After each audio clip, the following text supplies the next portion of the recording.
Joining us here at 6, I'm Rob Hanrahan. Jasmine has the night off. As we've been telling you in our Project PA Children in Crisis series, nearly half of PA foster youth age out of the system each year. Now, many eventually end up homeless, but now, 2 women who spent years working with kids in the system are taking matters into their own hands.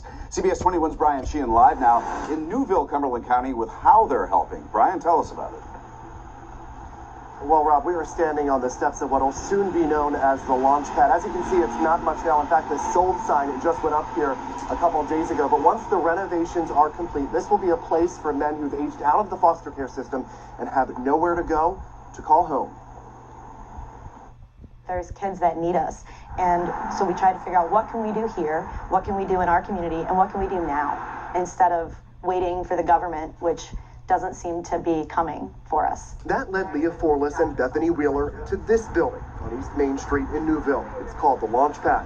The duo, who spent years working with kids in foster care, hopes to open it later this year. The Launch Pad is going to be an independent living service and offering housing for kids that are aging out of the system. More specifically, men ages 18 to 24 with nowhere to go after the system forces them out onto the streets. A lot of families will take in a female where they might not take in a male, especially some of the older males, like a 23-year-old. Forless says through her work with the system, she's found that as the opioid epidemic continues to grow in our area, more children are finding themselves in foster care. But in the next 10 years, when those children are 18, 19, 20, we're going to have a massive amount of children that don't have parents available to them because they're either incarcerated or they have died of overdose deaths.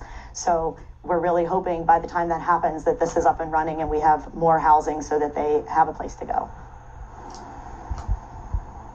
Now, the duo says they'll need plenty of volunteers to help these men launch successful adulthoods. To figure out how you can help, we'll have that link posted for you on CBS21.com. We're live in Newville, Barrow, Cumberland County tonight. I'm Brian Sheehan, CBS 21 News.